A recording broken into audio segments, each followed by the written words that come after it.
2, 1. Hello, Vuelta here, and welcome to the 20th stage of the MLC Vuelta Espana. It's the final mountain stage. It's currently being live streamed, so go get some chips, go make some popcorn, go get a beer or a soda. I do realize that most of my audience is below the age of consent, or below the age of 18, or whatever legal age it is in your country, but go get a beverage and get ready to sit down, because this stage is going to be so exciting.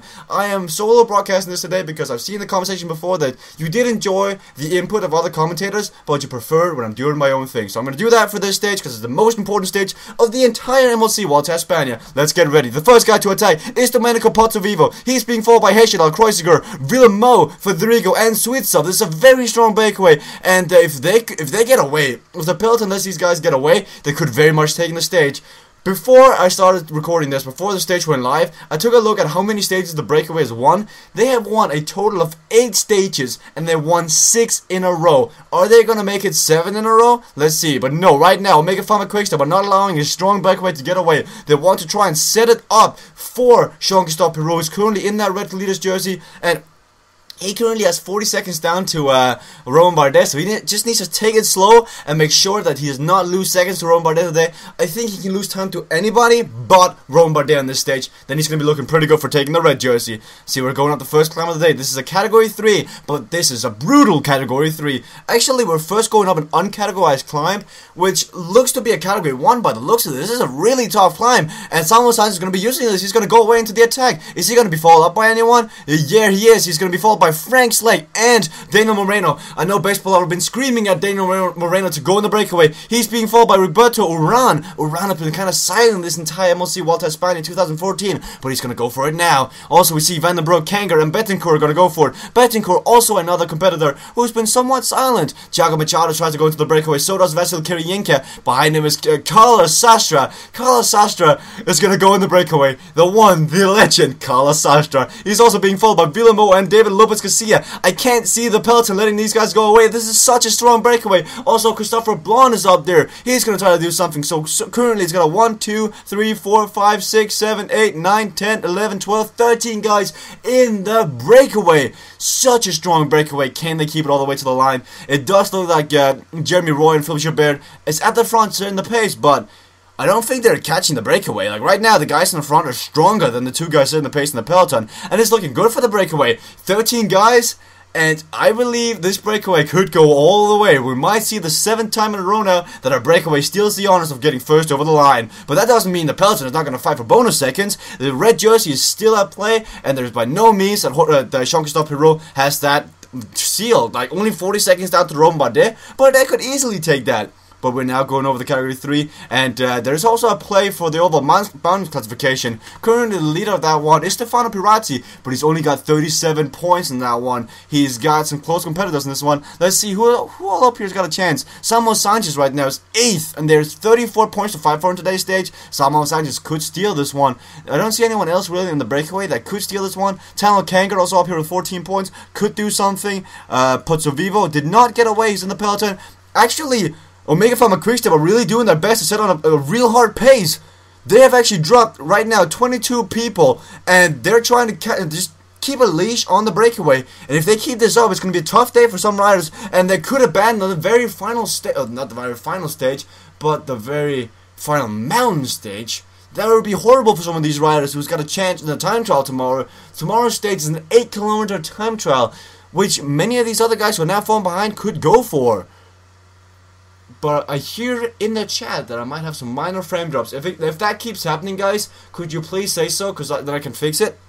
Because I don't want to get this messed up. I really want it to be perfect. The breakaway's got 4 minutes on the Peloton, though. It's a huge breakaway. I do really put my money on the breakaway. I can't really put my money on who would win it, though. But I think it's about time that Roberto Uran wins a stage. But I gotta say, Carlos Sastre and Pinot. Let's take a look at who's in the breakaway for tactical reasons. So, of course, we're going to have Villemot in the breakaway for Pinot. Carlos Sastre is in the breakaway for Joaquim Rodriguez. He's currently not taking any turns. He realizes that he's going to be needed later when Joaquim Rodriguez is going to try to make the jump to this group. Who else is up here that has got GC contentions? Kanger might try to do something for Pierre Alain, but I think it's mostly for the stage when he is up here. Uran is also for the stage when Lopez Garcia could help Michael Nieve later on, but Otherwise, all the rest are just going for a stage win, and they realize that they are huge climbers, and this is a climbers tour, and they're going to try to go for today's stage win.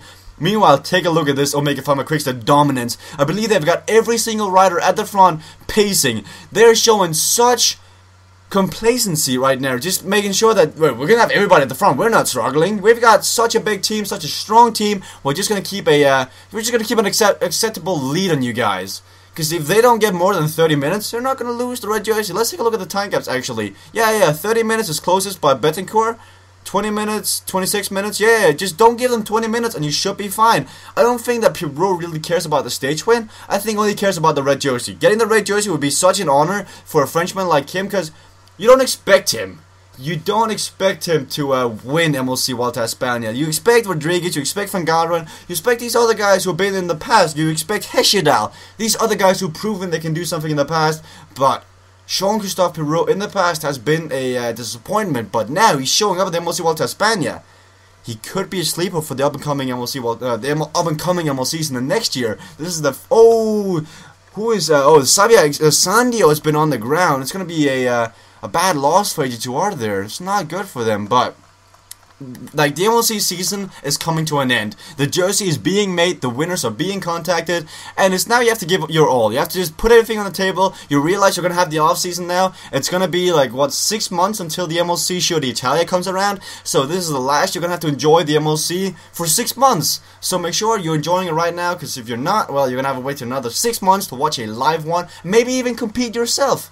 It's going to be very interesting. And I just got to say, thank you for all you new guys competing in every single MLC. Thank you for those of you who've been stepping out. Like, some of the times, people know how to get in pretty safely. They know how to cheat the system and make sure they always get in, the first 21 guys. And some of those guys have just said, let's try and get some new guys in there. And I've really appreciated that, because seeing these new guys getting here, I mean, Daddy's Darling, who got first pick overall, is a newcomer to this channel, at least what I'm seeing. So I'm very happy to see new guys coming in that haven't been here before, who's getting to enjoy this community.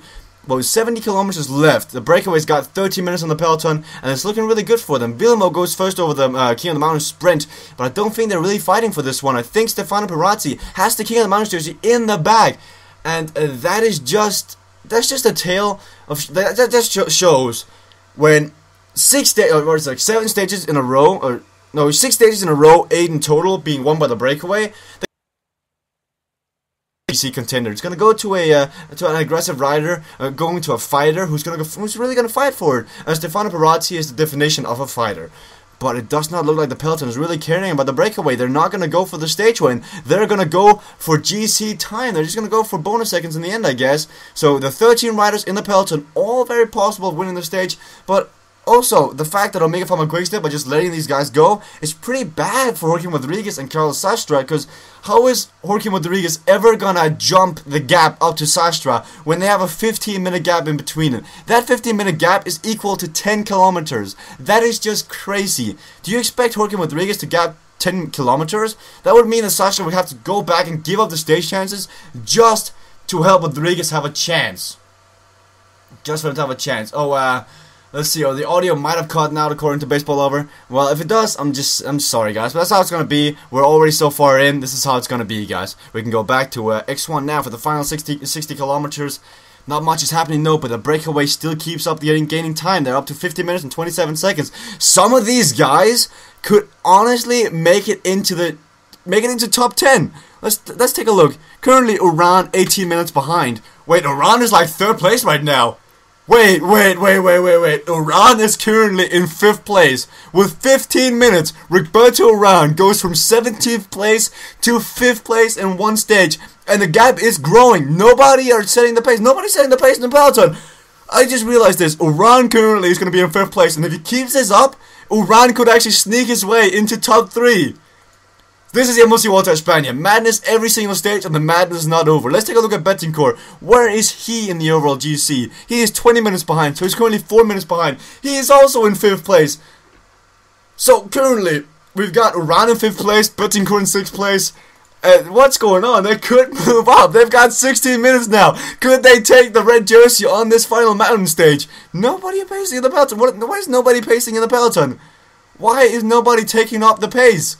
I mean, this is just ridiculous. 16 minutes and still growing with 60 kilometers to go. I doubt the GC contenders can really catch that much. Some of these guys could get into top 10, if not top 5. Maybe even take the red jersey. I mean, Uran is not a bad rider. He's got 71 time trial and 81 mountain. If he keeps this up and if he gets those 20 minutes, or not 20 minutes, 18 minutes, he could actually take the stage, the red jersey, and the entire victory in front of the other GC contenders. That would really be an ending to a very, very funny and interesting story that's being told right now. I mean, many of these guys right now are in top 10, honestly. Many of these guys have a chance of making it into top 10, top 20, and pushing some of the other guys who've been fighting day after day out.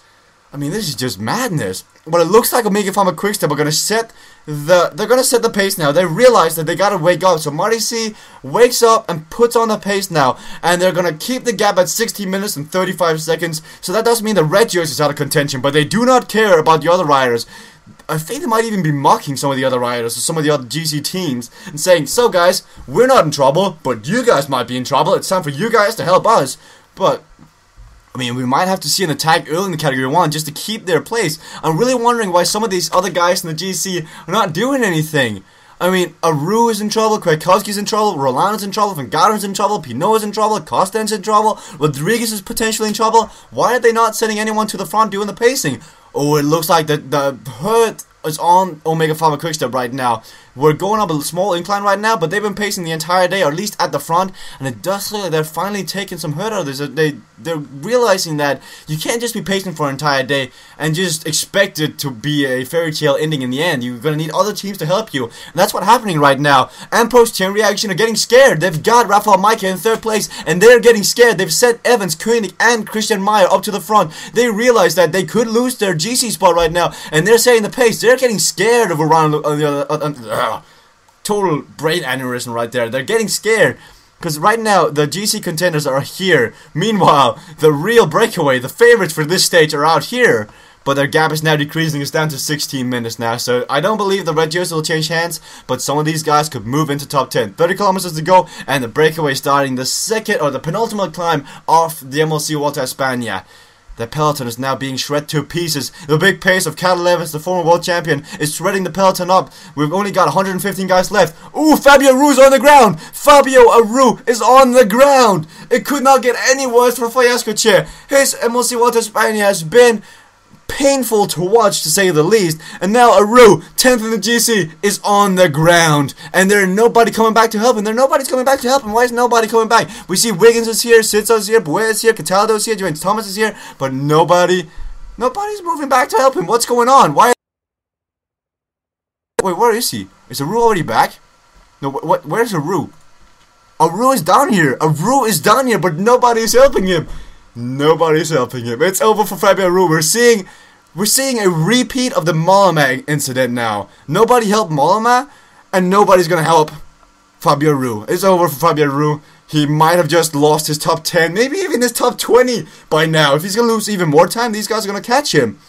See what's going to happen though. We're going up the Category 1. We've got 4 kilometers to the top. Villamo setting the pace in the front right now. He's being followed by Machado and Van den Broek. This is finally the day that Van den Broek is going to do something. He's never really done anything in the MLC. His draft stock has just been decreasing and decreasing over time. Is this the day he's actually going to do something? 3 kilometers to the top. They've still got around 16 minutes on the Peloton. They've just got to keep up the pace. If they could just come to a common interest and start pacing, they could actually just give up the stage win and just realize they have a chance for the GC and just start pacing for each other and realize, well, you're close to the GC, I'm close to the GC, let's work together, let's get that top 10 placement. Ooh, but I can't believe that Aru is on the ground. That's Aru 10th place, the one he's been fighting so brilliant for, is just gone in just a matter of seconds. Dreams of being shattered left and right. First it was Valverde, second it was Mollema, and now it's Fabio Aru. And the Peloton is actually losing time now. It looks like the breakaway has come together and the Peloton is now losing time. Jan Bakeland's in the front setting the pace, but it's not fast enough, and they're now losing time on the breakaway. The breakaway is gaining time. It's not good for the Peloton. It's not good for the GC contenders. And when these guys start attacking in the final climb, some of these guys are going to gain time. I mean, Aru could easily gain time. Uran could easily gain time on some of the other guys. I'm not doubting that at all. He could easily gain time on a guy like... Oh, wait. We have attacks already in this... that it's time to go away, and I believe that Jean-Christophe Pirot was the first guy to attack, so he's going off. Tendam is on there with him too, but Romain Bardet is just countering Pirot. It might have been a bit too early because they're already getting caught. Look at the end-post chain reaction train just catching them. It might have been a bit too early by Jean-Christophe Pirot and Romain Bardet. They have to rework it now. So we do see that Romain Bardet is just counter-attacking Jean-Christophe Pirot. He's just marking Jean-Christophe Pirot, but Bardet needs to be the one attacking. He needs to take down Pirot because he can't be complacent at second place with 40 seconds.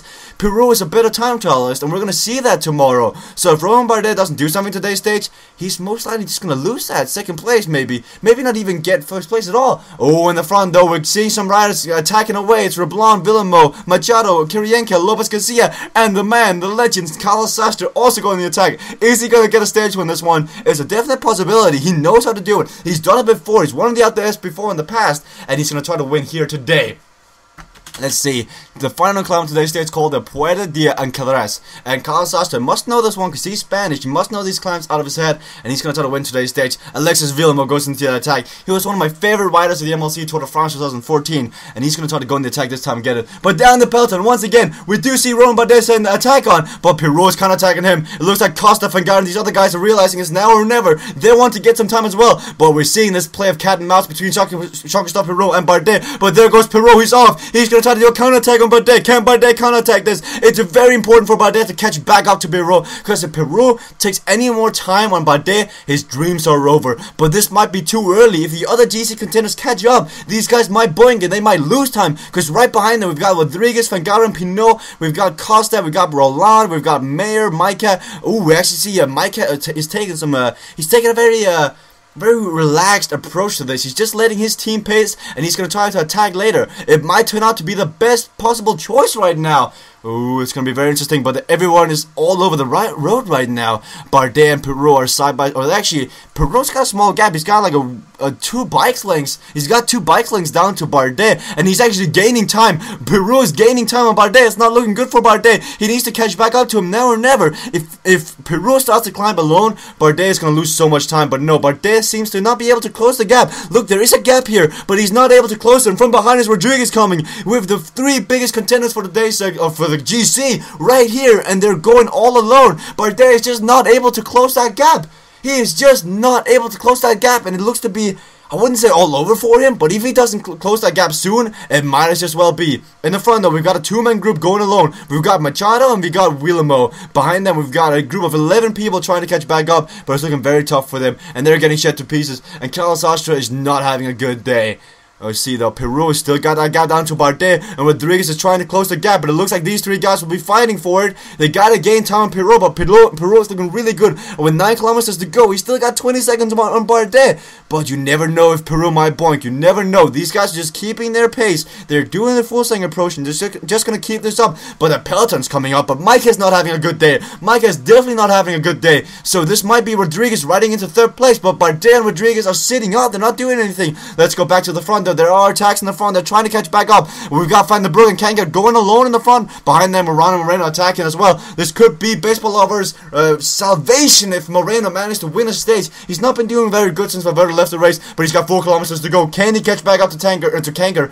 Tunnel cankered. Van den Broek is also trying. Van den Broek hasn't done much, but he's going to try to do it now. Oran is also going to try to do something. He realizes if he just keeps up the pace, he could get into top 10, maybe top 5 even. Bob Moreno goes onto the attack as well. He's trying to catch up to Kanker, but it does look like 2nd place is where his place is going to be in this stage. Kanker is just too strong. Kanker is going to go on his own. Let's see, how much time does he have down to the other guys? He's got 30 seconds down to Moreno, and it does look like Peter Stander and Mount Quebec is going to take stage 20 with Tunnel Kanker, with Moreno in 2nd place, Oran 3rd place, or Van den Broek in 3rd place. But it does look good for Oran. He might as well just have ridden him back in the MLC Vuelta Espana.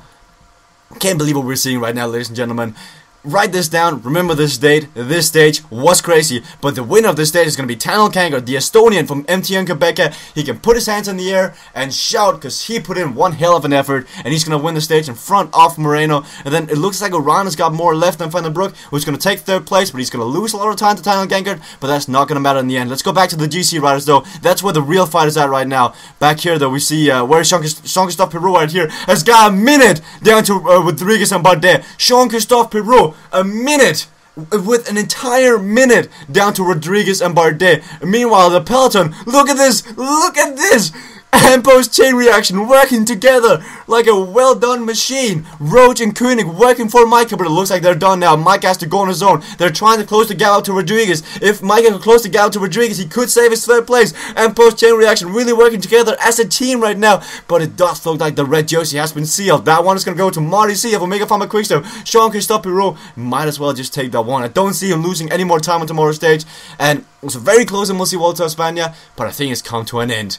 How about the third place though? We've got, what's that, like a 10-second gap? Yes, it's a 14-second gap between Mike and Rodriguez, and Mike has to close it right now. He's a better time trialist than Rodriguez, but I think he'd rather have it that he closes it right now and shouldn't have to catch time on tomorrow's stage. He's gonna go on the attack though, but it does look like Rodriguez has still more in the bank, and he's gonna go away from Bardet. He's gonna beat Bardet to the line, but it's not gonna matter. But he's trying to sprint, so he gets the biggest possible time cut down to Micah, and he's gonna take it. I think Rodriguez is now in third place, but Mike is a better time trialist, so we'll still have a fight for third place. And here are all the other contenders coming in. The people who lost to Roberto Uran, Betancourt, Van den Broek, and company. I believe the top 10 is going to be very different from you're used to seeing, but let's see when they all cross the line. We could see some guys abandoning today's stage because the pace is really high. Let's go back. So currently at the back we got Taylor Phinney and Gabriel Rash, and we got Boivin down here as well. Boivin is currently the Latin Rouge, but if he doesn't finish in time, he'll no longer be Latin Rouge. See what's gonna happen though. He's got 5 kilometers to go. Can he finish in time? He's currently 50 minutes down. I believe the time cut is around 1 hour and 10 minutes. So he's got 20 minutes to finish today's stage, and he's gonna make it, I believe. Yes, Guillermo Boivin is gonna make it. And let's go to the podium. I want to see it. I'm very interested to see how the podium is going to be, it's going to turn out. Let's go to it. So, the podium is going to be, at least on the stage, is Talon Kangert, a minute in front of baseball lovers Daniel Moreno, a minute and 9 in front of Uran, but how much time did Uran and company take in the end? The gap was up to 60 minutes at one point, but I do believe that Pirot and company took a lot of time in the end when they put on their attacks. I believe that the final gap was like 10 minutes. Let's see. Uran comes in 5th place. I can't believe this. I can't believe this. Uran comes out of nowhere and is currently 5th place in the GC, while Betancourt comes in 10th place. He takes a Roos place in the GC. But Uran, 5th in the GC. What the... I mean, I can't even describe this. I can't even describe this. But I think this also seals the deal that Bardet is going to take the green jersey. And right now, Handball has won the MLC Vuelta Espana. He's won it.